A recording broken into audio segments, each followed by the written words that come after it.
मान लो अगर 30% दर आ गई, 3 साल की आ गई, पूछ देगा 10,000 रुपये पर चक्रवृद्धि ब्याज बताइए, तो आप 3 साल में निकालते घूम रहे 10 से 11, 10 से 11 1000, 1331, इस तरीके से फिर गुणा भाग कर रहे, नहीं हो पाएगा। आपको सीधे सीधे याद होना चाहिए कि 30% की 3 साल के लिए चक्रवृद्धि ब्याज की दर कितनी होती है, 119.7% होती है। 10,000 का सीधे निकालेंगे, जीरो से जीरो गया, जीरो जाएगा, परसेंटेज जाएगा, 3 जीरो, यानी कि 1170 रुपये आंसर आ जाएगा आपका, तुरंत एक झटके में आंसर आ जाएगा, यकीन मानिए। जब आप किसी टीचर से पढ़ोगे, नोट करोगे और फिर अपनी नोट्स पढ़ोगे, फिर उसके बाद इससे प्रैक्टिस करोगे, और इसके बाद भी यदि कोई क्वेश्चन छूटता है, तो आप इसमें अपनी इस शॉर्ट नोट्स में नोट डाउन दोस्तों। मैं Manoj Kumar, selected in UP police and UPSI में स्कोर कैसे बढ़ाएं, क्या रहनी चाहिए आपकी रणनीति, और मेरे किस तरीके से ये नंबर बनते हैं, जो कि आप देख चुके होंगे।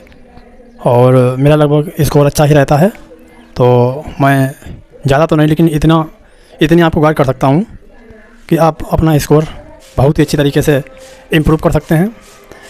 हालांकि मुझे भी काफ़ी समय हो चुका है तैयारी करते हुए, और मुझे क्यों इतना समय हुआ, मैं सोचता हूँ आपको उतना टाइम ना लगे। एक नया स्टूडेंट होता है, जुनून सवार होता है, लेकिन क्या होता है जब वो बेचारा एग्ज़ाम में जाके बैठता है, तो यकीन मानो कि औकात पता चल जाती है असली। नया स्टूडेंट होता है, खूब पढ़ता है, 8-8 10 घंटे पढ़ता है, खूब पढ़ता है, लेकिन उसमें क्या होता है कि एक रणनीति नहीं होती है, एक स्टेज तैयार नहीं होती है, एक उसे रास्ता नहीं मिल पाता है, किस तरीके से तैयारी करूँ, क्या करूँ, कैसे करूँ। जब तक वो पेपर नहीं देता है, पढ़ता रहता है, तो उसे ये लगता है कि हाँ मैं मैं बहुत ज़्यादा मैंने पढ़ लिया है, सब कुछ मैंने पढ़ लिया है, लेकिन उसे यही नहीं मालूम कि भाई साहब ये कंपटीशन है। कॉम्पिटिटिव एग्ज़ाम आप लोग जानते होंगे, और थोड़ा समय तो मांगता ही है, और जो फ्रेशर बच्चा है तो उसके लिए तो आप जान ही सकते हो, जब वो पहली बार एग्ज़ाम देने जाता है तो बात यकीन आप मानिए कि बस यही लगता है कि कहाँ आ गए हम।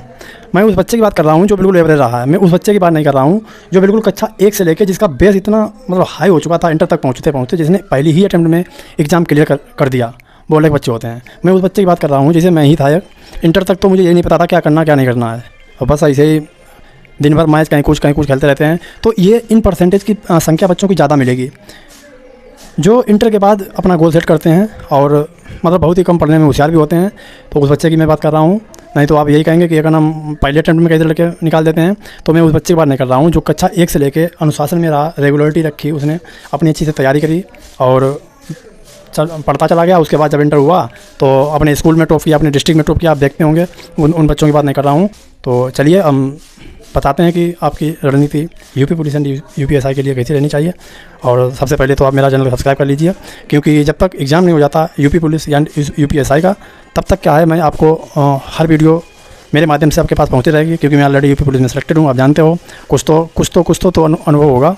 और जिन भाइयों का एग्ज़ाम निकल गया है उनके लिए कांग्रेचुलेसन। और वो तो यही कह रहे होंगे क्या ये रणनीति लाता, कुछ भी नहीं। लेकिन जिनका नहीं निकला उनसे पूछो बेचारों से। नहीं निकलने वाले की और नए पढ़ने वाले बच्चों की संख्या ज़्यादा है। भाई साहब 50 लोग फॉर्म भरे जाते हैं, जिसमें 19-20 हज़ार वैकेंसी में फाइट करनी पड़ती है। तो ज़रा सोचो, एक जो मतलब छिपा हुआ बच्चा है, जिसका नहीं होता है उसे कोई नहीं ध्यान देता है, जिनका हो जाता है उन पर सब ध्यान देते हैं। जो छिपे हुए बच्चे हैं उन बच्चों को तो मैं अच्छी तरीके से गाइड कर सकता हूँ, और उन्हें मेरी जानकारी अच्छी भी लगेगी। तो चलिए शुरू करते हैं वीडियो। सबसे पहले क्या होनी चाहिए आपकी रणनीति, देखिए। यूपी एंड यूपीएसआई में आपको स्कोर बनाने की सबसे पहली रणनीति रहेगी कि 3 सब्जेक्ट में फिर बता रहा हूँ, maths, reasoning and Hindi. UP police and UPSI इन तीनों के लिए बता रहा हूँ। ये 3 सब्जेक्ट इतने स्कोरिंग सब्जेक्ट हैं, मतलब आप सोच नहीं सकते हो। इसके लिए आपको क्या करना पड़ेगा, इसके लिए सबसे पहले में चलते हैं मैथ्स पे। मैथ्स देखिए, मैथ्स में आपको कुछ चीज़ें याद करनी होंगी। जैसे टेबल हो गया, जिस तरीके से मैंने देख सकते हो बोर्ड पे लिखा हुआ है, टेबल आपको याद करनी पड़ेगी। और आपसे किसी ने 23 का पढ़ा पूछ दिया तो आप कैसे सुनाएंगे, आपको याद ही नहीं होनी चाहिए। आपको ऐसे याद होना चाहिए कि 23 सत्ते कितने होते हैं, 161 कितने होते हैं, 23 सत्ते 61, ये भी आपको पता होना चाहिए। मान लो 138 आ गया और नीचे 23 लिखा है, तो आप काटते घूम रहे, लेकिन आपको पता ही नहीं 6 बार सीधा जा रहा है ये। तो इस तरीके से आपको पढ़ याद होना चाहिए। 24 अट्ठे कितने होते हैं आपको याद होना चाहिए। मतलब डायरेक्ट जब आप याद करें तो यकीन मानिए, जैसे 24 अट्ठे 192, तो आप बता देंगे तुरंत हाँ ये बिल्कुल सही है। और 192 कितने होते हैं, 24 अट्ठे 192 होते हैं। नीचे मान लो 12 लिखा है, ऊपर लिखा है 192, तो कितनी बार जाएगा, 16 बार जा रहा है सीधा। इस तरीके से आप मतलब कैलकुलेशन मतलब थोड़ी स्पीड बढ़ा पाएंगे। और मान लो कुछ सब्जेक्ट हुए, जैसे कि मान लो CI हो गया, चक्रवृद्धि ब्याज, तो आपको फ्रैक्शन डायरेक्ट याद होना चाहिए। मान लो 30 अगर आ गया, कोई भी राशि आ गई, जैसे कि 1,000 रुपये की मैं पहले ये लेके चलता हूँ, 1,000 रुपये की 5% की दर से 3 साल का आप चक्रवृद्धि ब्याज बताइए, तो आपको डायरेक्ट याद होनी चाहिए कि 3 साल की 5% की दर है, 3 साल की चक्रवृद्धि ब्याज की फ्रिक्शन क्या होती है, क्या इसकी परसेंटेज होती है, डायरेक्ट याद होना चाहिए। 15.7625 की होती है। 1,000 गुने 15.7625 निकालेंगे तुरंत आंसर आ जाएगा। इस तरीके से आपको कैलकुलेशन होनी चाहिए। मान लो उसने पूछ दिया कि 20% की 3 साल के लिए चक्रवृद्धि ब्याज कितना होगा। अब आप उसे निकालते घूम रहे, निकालने की ज़रूरत ही नहीं है। 20% की 3 साल के लिए चक्रवृद्धि ब्याज कितना होता है? 52.8% होता है। कोई भी राशि दी हो उसका 52.8% निकाल देना, आपका आंसर बाहर आ जाएगा, यकीन मानिए आप। इस तरीके से रणनीति अपनाएंगे। ऊपर देख सकते हो चार्ट में लिखा हुआ है, आप इसे याद कर सकते हो। इसी प्रकार से मेरा थोड़ा स्कोर की स्पीड थोड़ी बन जाती है मैथ में। मान लो अगर 30% दर आ गई, 3 साल की आ गई, पूछ देगा 10,000 रुपये पर चक्रवृद्धि ब्याज बताइए, तो आप 3 साल में निकालते घूम रहे 10 से 11, 10 से 11, 1,000, 1331, इस तरीके से फिर गुणा भाग कर रहे, नहीं हो पाएगा। आपको सीधे सीधे याद होना चाहिए कि 30% की 3 साल के लिए चक्रवृद्धि ब्याज की दर कितनी होती है? 119.7% होती है। 10,000 का सीधे निकालेंगे, जीरो से जीरो गया, जीरो जाएगा, परसेंटेज जाएगा, 3 जीरो, यानी कि 1,170 रुपये आंसर आ जाएगा आपका, तुरंत एक झटके में आंसर आ जाएगा, यकीन मानिए। तो इस तरीके से आपको रणनीति बनानी है।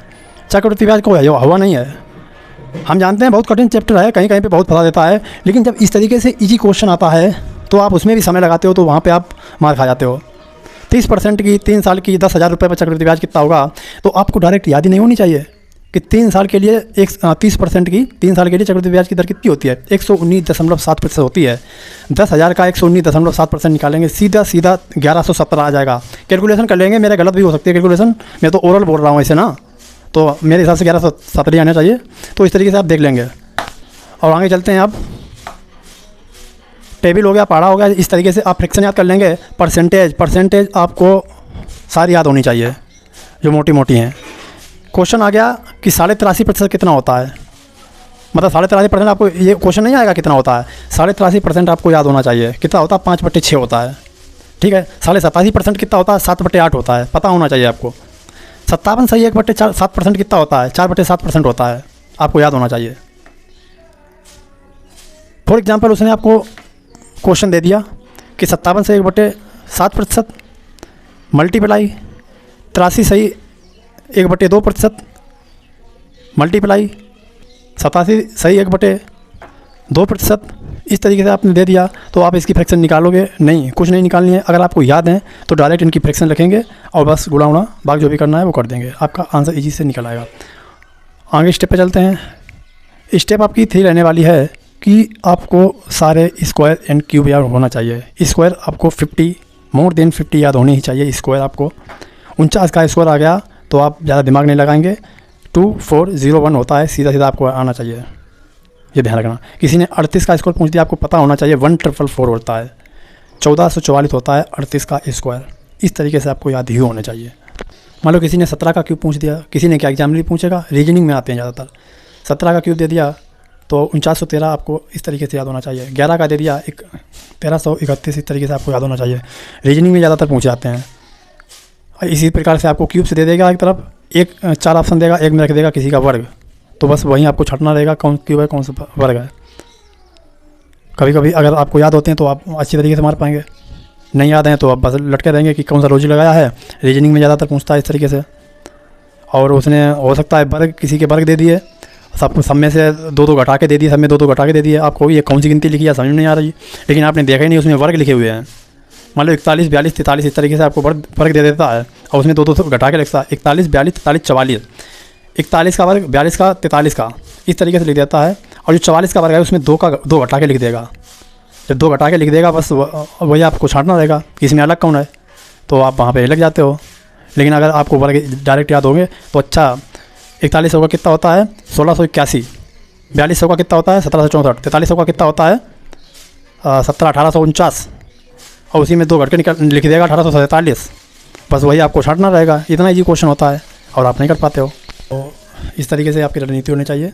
और मैथ्स में जो कुछ चीज़ें याद करने वाली होती हैं, फ्रिक्शंस हो गया, वर्ग हो गया, ठीक है, और आपके क्यूब हो गए, आपको टेबल हो गया, पाड़ा हो गया, और जिस तरीके से भिन्न दी हुई हैं इस तरीके से जैसा हो चुका है आप देख सकते हैं। और इस तरीके से मैथ में बाकी तो आपको मोर देन प्रैक्टिस करनी पड़ेगी और लगभग डेली आपको प्रैक्टिस सेट लगाना पड़ेगा, तभी आपका स्कोर बढ़ जाएगा। आगे चलते हैं हिंदी पे। तो हिंदी पे स्कोर बढ़ाने के लिए हिंदी कोई मतलब 2 महीने में भी की जा सकती है, बिल्कुल सही है, लेकिन 2 महीने में आप वही कर पाओगे।